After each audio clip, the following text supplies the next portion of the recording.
हाँ, तो देखिए बच्चों, पिछली वाली क्लास में आप लोगों ने विभिन्न इकाई सेलों के लिए एक टेबल कंप्लीट कर ली होगी। ठीक, तो बच्चों इसके आगे कंटिन्यू करते हैं।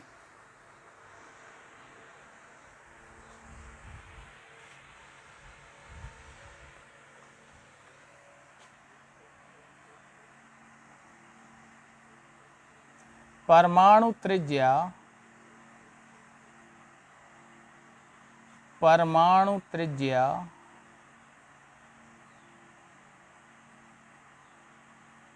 इसको हम R लिखेंगे तथा कोर की लंबाई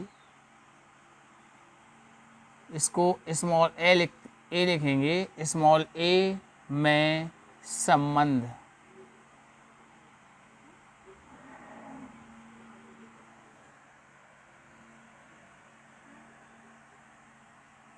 देखिए इस चैप्टर में फिजिक्स की तरह डेरिवेशन टाइप के कुछ छोटे छोटे से टॉपिक्स हैं, तो उन्हीं में से एक पार्ट आज पढ़ना है। तो ध्यान दीजिए, परमाणु त्रिज्या तथा कोर की लंबाई ए में संबंध। तो सबसे पहले तो समझ लेते हैं कि परमाणु त्रिज्या क्या होगी। देखिए, जैसे दो परमाणु हैं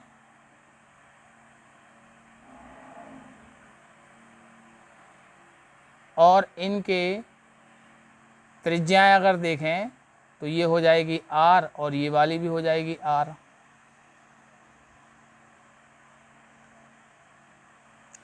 यदि दोनों कणों के बीच की दूरी को हम मान लेते हैं d, तो ये किसके बराबर होगी? R प्लस R, यानी कि 2R। तो R बराबर हो जाएगा d/2। ये आप लोग जानते हैं, बहुत सिंपल सी मैथमेटिक्स है, इसमें कोई दिक्कत नहीं होनी चाहिए। ध्यान दें, जहाँ पर d कहलाएगी दो निकटवर्ती, और इसी को हम कह सकते हैं पड़ोसी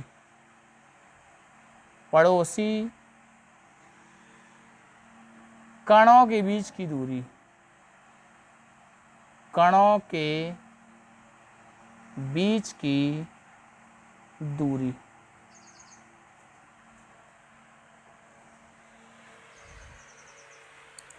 तो ये दोनों की स्वयं की त्रिज्याएं R और R होंगी, और इनको नज़दीक हमने क्यों बनाया? क्योंकि क्रिस्टलीय ठोस में कण निकटतम दूरी पर रहते हैं, क्लोजली पैक्ड रहते हैं, तो ये बिल्कुल नज़दीक होंगे। और इनकी जो बीच की दूरी है, यदि उसको हम d मान लें तो d कहलाएगी दो निकटवर्ती यानी कि पड़ोसी कणों की बीच की दूरी, और इसको ये R और R के मतलब दोनों के टोटल के बराबर होगी, तो 2R के बराबर हो जाएगी यहाँ पे, तो R बराबर हो जाएगा d/2। कभी ऐसा निकालने को आए आपको कि दो निकटवर्ती कणों के बीच की दूरी हमको पता करनी हो, निकालनी हो किसी भी क्वेश्चन में, तो R निकाल के उसका हम क्या करेंगे? 2 गुना कर देंगे।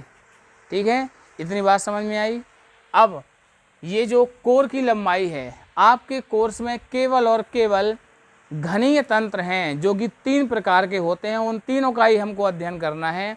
एक तो साधारण घनीय, जिसको हम मौलिक या आद्य घनीय भी कह सकते हैं, और दूसरा है बॉडी सेंटर्ड, और तीसरा है फेस सेंटर्ड। ठीक, तो इनको एक एक करके पढ़ते हैं। तो सबसे पहले इसमें ए पार्ट में पढ़ेंगे हम साधारण घनीय तंत्र, इसको सिस्टम भी कहते हैं, और ये इकाई सेलों से मिलकर बनता है, तो इसको इकाई भी कह सकते हैं। इकाई सेल के लिए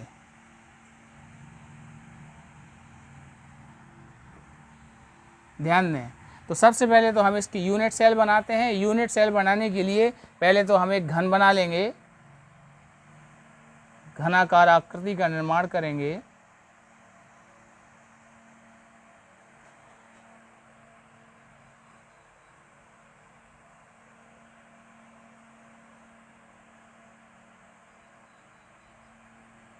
तो ये घन बन गया। अब कौन सा बनाना है हमको? साधारण। तो साधारण में क्या होगा? कण जो है केवल कोनों पर रहते हैं, तो कोनों पर बना देना है।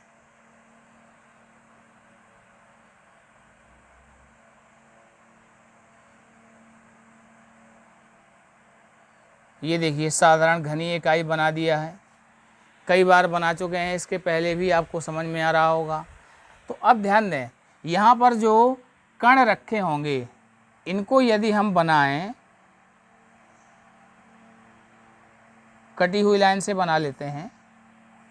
एक ये रखा होगा और दूसरा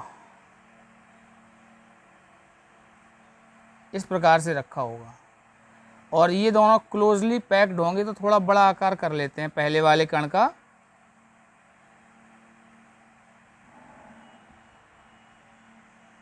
ठीक, आकार बड़ा कर लेने से ये आपको समझ में आ रहा होगा कि दोनों बिल्कुल चिपके हुए हैं, और ठोस है तो चिपके ही रहेंगे। ये दो कण हमने यहाँ बना लिए, तो ये वाली डिस्टेंस हो जाएगी r और ये वाली हो जाएगी r। और देखिए घन है तो कोर की लंबाई हो जाएगी a कहलाएगी कोर की लंबाई। इसको हम कह सकते हैं घन की भुजा, घन की भुजा।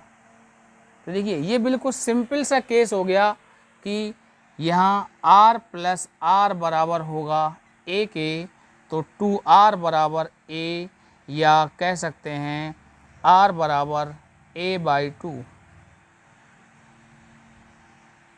देखिए साधारण घनी सेल की जो कण की त्रिज्या होगी, परमाणु की त्रिज्या होगी, वह कोर की लंबाई के आधे के बराबर होगी। ये बिल्कुल सिंपल सिस्टम है, बहुत आसान है, और कैसे ये निकालते हैं वो हमने आपको पहले ही बताया था। तो सिंपल सिस्टम होने के कारण वही केस दोबारा हमको मिला। यहाँ r बराबर d/2 हम जो लिखे हुए थे, अब यदि d ये घन के कोर की लंबाई के बराबर हो जाएगी, तो इस कंडीशन में r बराबर हमको मिलेगा a/2। सबसे सिंपल केस है, मुझे लगता है कि सभी को समझ में आ गया होगा। बी पार्ट में FCC इकाई सेल में, FCC इकाई सेल में, तो सबसे पहले तो हम घनी तंत्र ही बनाएंगे।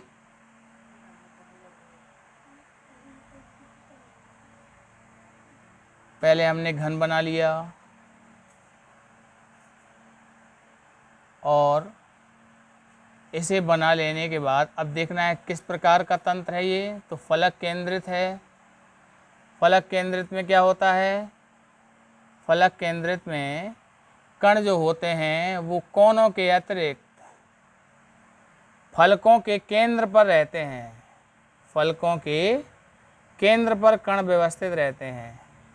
तो ध्यान दीजिए, यहाँ ऊपर वाले फलक में हम एक केंद्र पर बनाते हैं कण। ठीक, ये व्यवस्था रहेगी।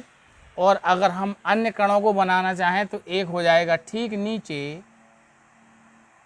यहाँ अगल बगल एक एक कण बीचों बीच बनाना है ठीक सामने, और एक आगे और पीछे। तो इनको हम इस प्रकार बनाते हैं, जो मेरी तरफ है उसको यहाँ बना दिया, और जो मेरे अपोजिट है इस दीवार के पीछे की साइड में है उसको यहाँ बना दिया।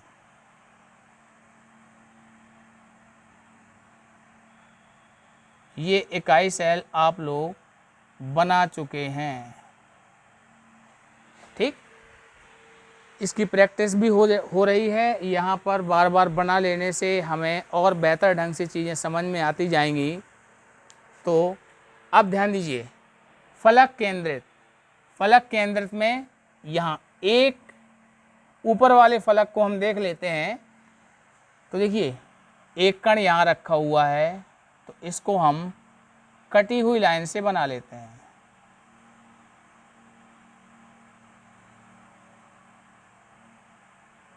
दूसरा कण केंद्र पर है, तो इस प्रकार से बनाएं कि वो कोने वाले कण को स्पर्श करे। और एक ये कोने वाला है, तो इसको हम ऐसे बनाएंगे कि वो इस केंद्र वाले कण को स्पर्श करे। तो क्या क्या डिस्टेंस हो जाएगी, 1। पहले वाले कण की ये त्रिज्या हो जाएगी, यहाँ मैं लिख दे रहा हूँ r। अब दूसरा वाला जो कण है यह इस कोने के कण के संपर्क में है और इसके, तो ये वाली दूरी हो गई r और ये वाली दूरी भी हो गई r, और यहाँ इस कोने पर जो कण है तो उसके लिए भी डिस्टेंस हो जाएगी r। तो इसमें देखिए कितनी त्रिज्याएं हैं टोटल, वो 4 त्रिज्याएं शामिल हो रही हैं। इस विकर्ण के लिए टोटल यहाँ 4 त्रिज्याएं शामिल हो रही हैं। यदि हम इसको अलग से बनाएं तो हम देख पाएंगे कि ये देखिए ये वाला हिस्सा घन है तो प्रत्येक कोण 90 अंश होता है, तो ये 90 अंश का बना दिए हम। ये डिस्टेंस हो गई a, ये वाली a, यहाँ की भी हो जाएगी a, तो दूसरी वाली ये भी a हो गई। और ये डिस्टेंस कितनी हो गई, देखो r r r r 4 बार लिखा तो इसको हमने लिख दिया 4r। ठीक, तो अब पाइथागोरस प्रमेय लगाएं 90 अंश के कोण के लिए। तो ध्यान दीजिए यहाँ पाइथागोरस प्रमेय से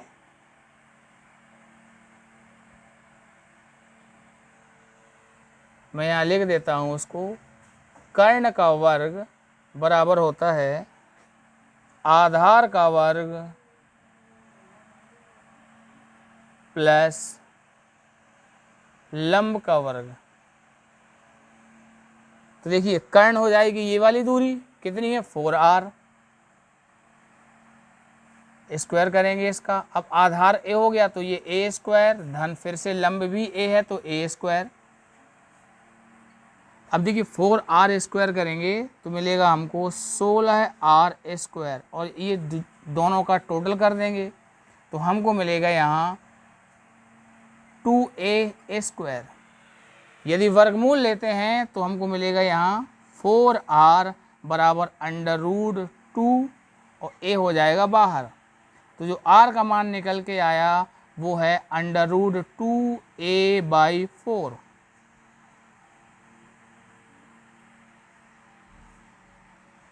ये किसके लिए निकल के आया, FCC के लिए, कण की त्रिज्या। यहाँ तक समझ में आया। अब एक बात और आप यहाँ समझ लें कि जो अगला वाला केस मिलेगा हमको, उस अगले वाले केस में बॉडी सेंटर है तो कण हमको यहाँ रखा मिलेगा। ठीक, तो घन का जो विकर्ण होता है आप में से कुछ लोगों को पता होगा √3a होता है। यदि आप में से जो लोग नहीं जानते तो एक और तरीका है उसको समझने का, वो क्या, देखिए ये जो हमने त्रिभुज बनाया 90 अंश का, यहाँ मिला हमको विकर्ण, ये मिला हमको विकर्ण, या इसको हम कर्ण भी कहते हैं, अंग्रेजी में कहते हैं डायगोनल। तो ये डायगोनल किसका है, फलक का। फलक में यहाँ से लेके, ध्यान दीजिए ज़रा, ये डिस्टेंस तय करने के लिए 2 रास्ते हैं हमारे पास, 2 रास्ते। एक तो यहाँ से स्टार्ट करें, चलिए मैं इसको लिख देता हूँ A, B और इसको C। ध्यान दीजिए A से स्टार्ट करें तो B पर पहुँच जाएंगे, तो ये दूरी कहलाएगी 4r। और यदि दूसरा तरीका क्या हुआ, A से C तक आए और C से B तक आए, तो जब हम 3 जगह इसको अप्लाई करेंगे, या कह लीजिए घन के लिए, घन के विकर्ण के लिए पाइथागोरस प्रमेय लगाएंगे, तो वहाँ पर क्या परिवर्तन होगा हम यहाँ से समझ सकते हैं। इस कॉन्सेप्ट को अप्लाई करके समझ सकते हैं कि फलक के लिए विकर्ण जो होगा उसको तय करने के लिए दूसरा रास्ता क्या है कि हमें ये A से लेके C तक आना होगा, यानी A चलना पड़ेगा, और C से B तक आना पड़ेगा, यानी फिर से A चलना पड़ेगा। तो जो विकर्ण का वर्ग होगा वह इस A स्क्वायर और इस A स्क्वायर के योग के बराबर होगा। लेकिन अगला जो केस हम पढ़ेंगे उसमें क्या होगा, 3 बार हमको चलना पड़ेगा, तब हम विकर्ण के बराबर दूरी तय कर पाएंगे। तो वहाँ हमें ए स्क्वायर प्लस एक और ए स्क्वायर को जोड़ना पड़ेगा, तो वो घन के विकर्ण के वर्ग के बराबर होगा। इस बात को आप ध्यान रखें तो आपको काफ़ी आसानी होगी। ये बात हम एक फलक के लिए लगा रहे हैं, एक त्रिभुज के लिए लगा रहे हैं। अब हम अगले वाले केस में इसको डिस्कस करेंगे अंतः केंद्र के लिए, यानी कि घन के विकर्ण के लिए। ठीक है, तो मैं चाहूँगा कि आप इसका स्क्रीनशॉट ले लीजिए। BCC इकाई सेल के लिए, BCC इकाई सेल, इसको तंत्र भी कह सकते हैं, के लिए।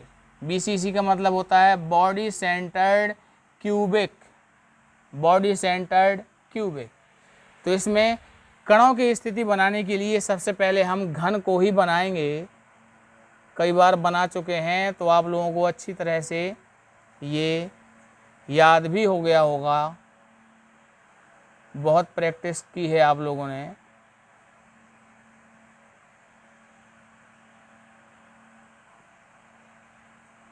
देखिए, कोई भी घनी तंत्र बनाना है तो सबसे पहले हम साधारण तो बनाते ही बनाते हैं, यानी कणों को हम कोने पर तो रखते ही हैं। तो यहाँ पर भी हमने रख दिया पहले, और कोनों पर कणों को रखने के पश्चात अब हम इसका विकर्ण जब पता करेंगे, तो मैंने आपको बताया था कि इस दीवार के ऊपर वाले कोने को आखिरी दीवार के नीचे वाले कोने इस प्रकार से हम मिलाएंगे। ध्यान दीजिए, ये वाला कोना और सामने वाली दीवार का नीचे वाला कोना, तो हमको इस घन का विकर्ण मिल जाएगा। और विकर्ण का जो केंद्र होगा वहाँ पर कण जो रखा होगा वह अंतः केंद्र पर रखा हुआ कहलाएगा। इसको बना चुके हैं एक बार हम, एक ये हो गया और दूसरा ये कटान बिंदु पर जो कण रखा होगा वह अंतः केंद्र कहलाता है। और अब यहाँ पर हमने जो कण की स्थिति बनाई है, थोड़ा बड़े बड़े आकार के कण हम बना लेते हैं। सबसे पहले इसी को बना लेते हैं।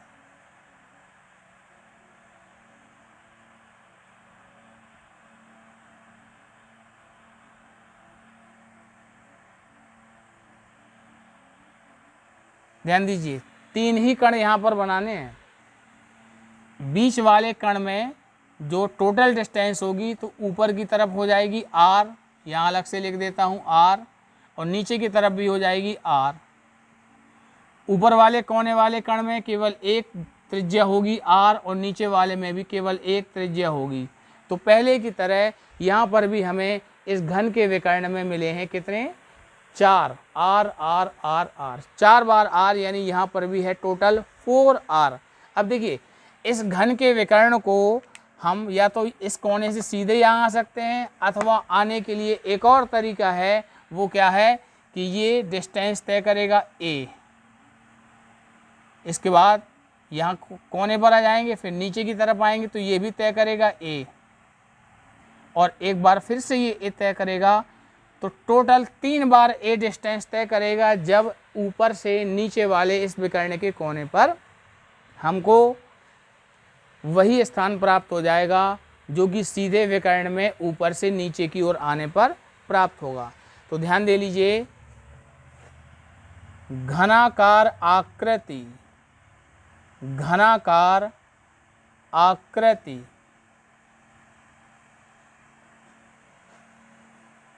के लिए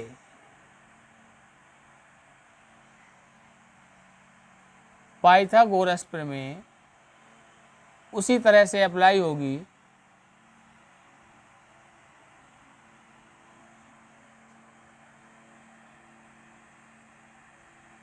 कर्ण का वर्ग बराबर होगा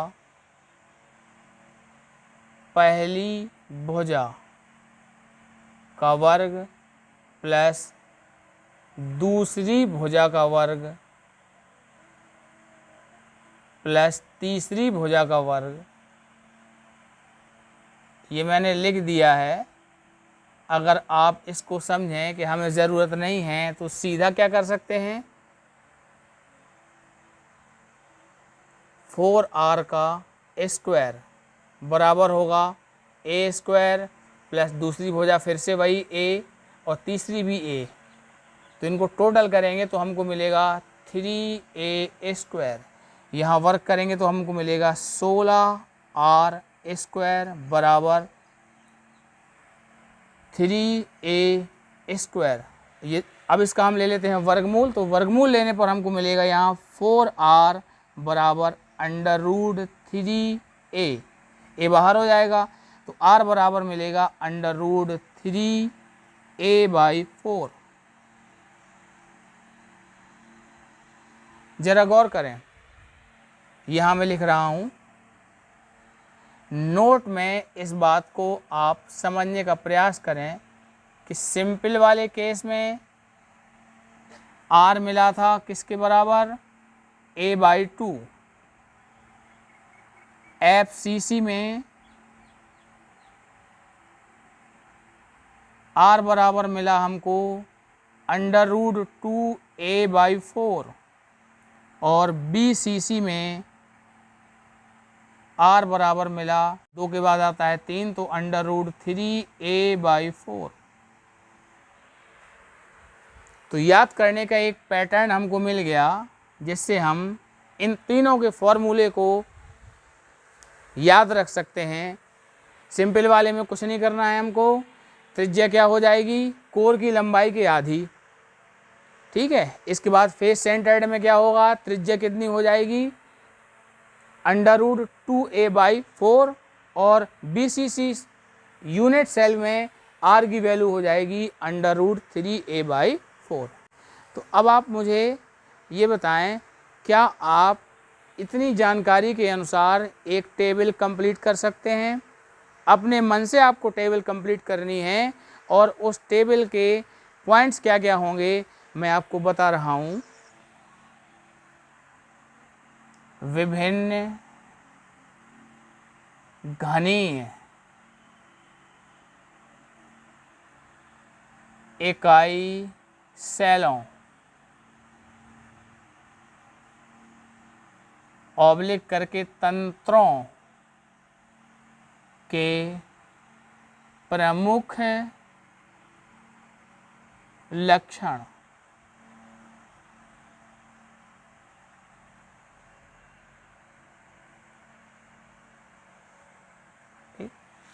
तो देखिए पहले कॉलम में हम लिखेंगे इकाई सेल,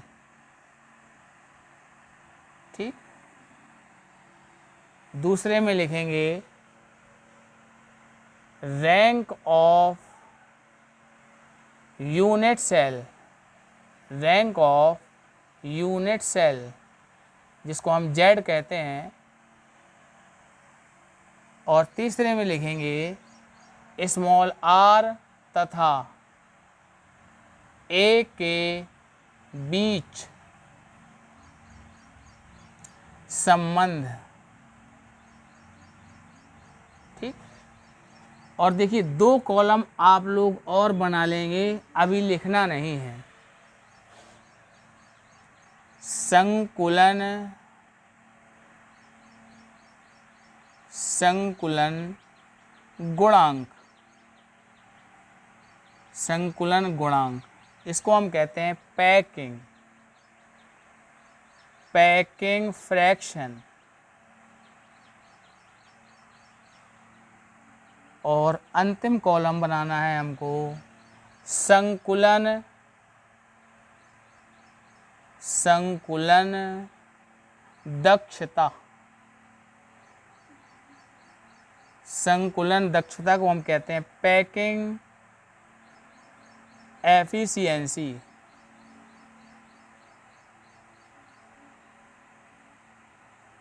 पैकिंग एफिशिएंसी, ये 2 नए पॉइंट्स हैं जिनको अभी आपने नहीं पढ़ा है।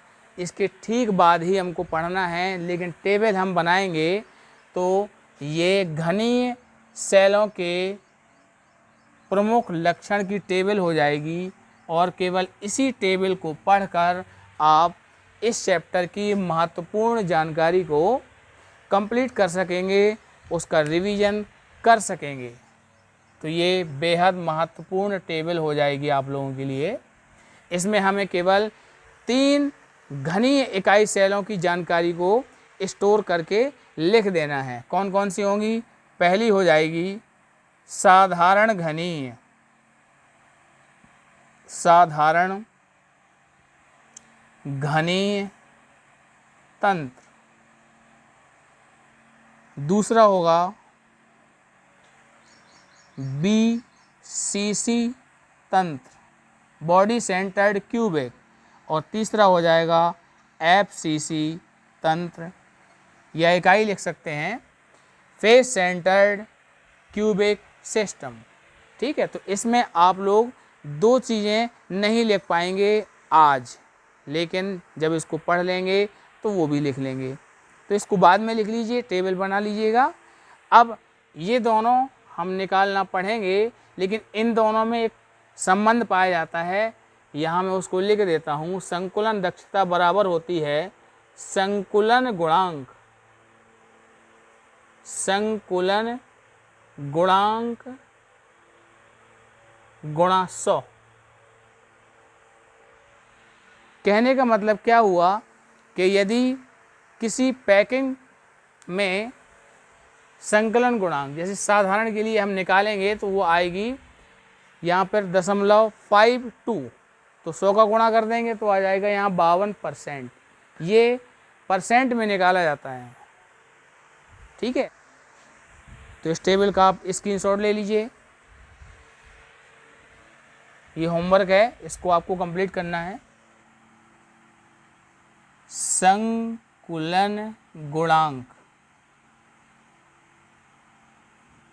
इसी को प्रभाज भी कहा जाता है। प्रभाज का मतलब होता है fraction, packing fraction, packing fraction.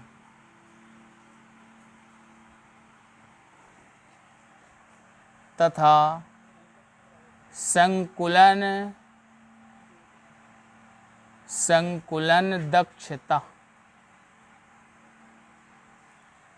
Packing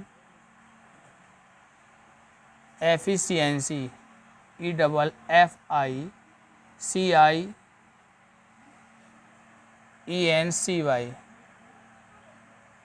packing efficiency. ठीक, तो ध्यान दें, फ्रैक्शन, इसके पहले आपने 11th में पढ़ा होगा मोल फ्रैक्शन, ये अनुपात होता है। तो यहाँ पर भी संकुलन प्रभाज या संकुलन गुणांक एक अनुपात के रूप में होगा। तो इसका फॉर्मूला समझते हैं हम। संकुलन प्रभाज बराबर अनुपात के रूप में रहेगा, बटे में रहेगा इसमें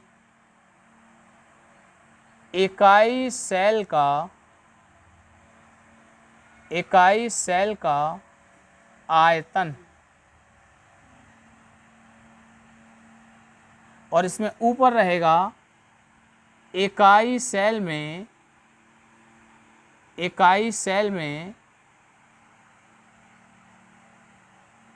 भरे कणों का आयतन, कणों का आयतन।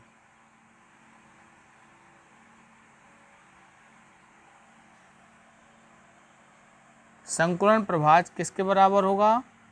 किसी इकाई सेल में भरे कणों का आयतन, और उस इकाई सेल के आयतन के अनुपात को हम उस इकाई सेल का संकुलन प्रभाज कहेंगे। और ये एग्ज़ाम में लिखने को नहीं आता है कभी, तो मैंने इसका सीधा फॉर्मूला आपको बताया है, बल्कि ये निकालने को आता है कि विभिन्न इकाई सेलों में संकुलन दक्षता कितनी होगी, ये फाइंड आउट करने के लिए आता है। तो हम इसको निकाल कर सीखेंगे कैसे वो मान हमको प्राप्त होगा। तो अगर हम बात करें इसमें संकुलन दक्षता की तो 100 का और गुणा कर देंगे। तो उसका फॉर्मूला भी लिख लेते हैं। संकुलन दक्षता बराबर इकाई सेल में भरे कणों का आयतन बटे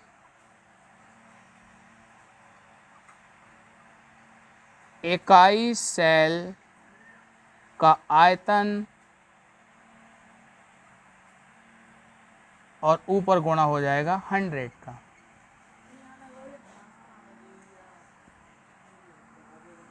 तो इन दो फॉर्मूलों का उपयोग करके हम तीनों घनीय इकाई सेलों के लिए संकुलन दक्षता और संकुलन प्रभाज के मान प्राप्त कर सकते हैं। तो आज अभी हम एक को फाइंड आउट करते हैं और समझते हैं ये कैसे निकलेगा।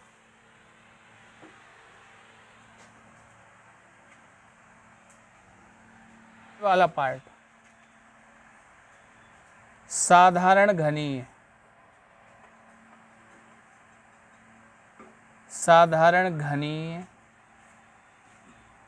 तंत्र में फिर से इसकी आकृति बनाते हैं। जितने बार बनाएंगे उतनी बार प्रैक्टिस होती चली जाएगी।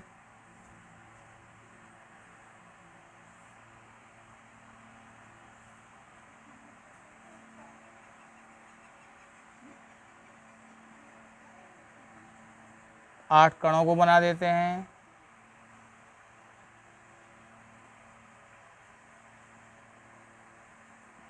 और देखिए घनी तंत्र में आपने पढ़ा था कि R का मान होता है A/2, ठीक।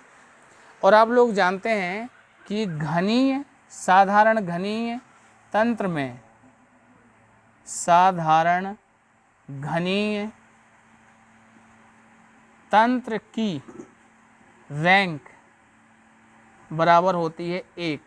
मतलब यहाँ पर 8 कोने पर कण रखा हुआ है, लेकिन प्रत्येक का योगदान 1/8 का होता है। तो टोटल यहाँ पर कण कितना है? 1 ही है। कितना कण है? 1। तो अब ध्यान दीजिए, यही फॉर्मूला लगाएं हम। संकुलन प्रभाज बराबर, देखिए इकाई सेल में भरे कणों का आयतन। तो इकाई सेल में कितने कण हैं? 1 है, गुणा।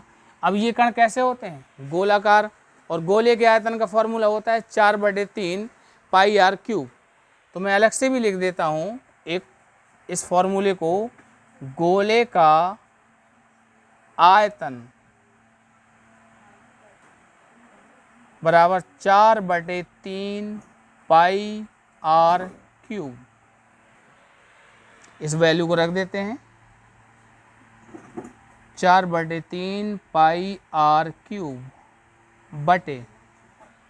अब ध्यान दीजिए इकाई सेल का आयतन, तो इकाई सेल में जो कोर की लंबाई है वह a होगी, तो ये हो जाएगा a³, ठीक। अब ध्यान दें a का मान कितना है? जब r है a/2 के, तो a हो जाएगा यहाँ 2r। तो इस a³ का मान यानी a का मान हम रख देंगे 2r। तो हमको क्या मिलेगा? जरा गौर करें, 4/3 यहाँ नीचे लिख लेते हैं πr³, और यहाँ a के स्थान पर 2r। तो 2r का जब हम क्यूब करेंगे तो हमको मिलेगा, ऊपर तो वही रहेगा 4πr³ बटे 3 ज्यों कहते हो, और 2 का क्यूब हो जाएगा 8, और यहाँ हो जाएगा r का क्यूब r³। तो 4 से ये कटेगा 2 बार, r³ से r³ कैंसिल। तो हमको मिलेगा यहाँ पर π/6, और पाई का मान होता है 3.14। जब इसमें 6 का भाग करेंगे तो हमको मिलेगा 0.52। ये किसका मान आया? संकुलन प्रभाज का। तो इसमें 100 का गुणा कर देने पर हमको मिल जाएगी संकुलन दक्षता। तो ध्यान दीजिए, संकुलन दक्षता बराबर साधारण घनी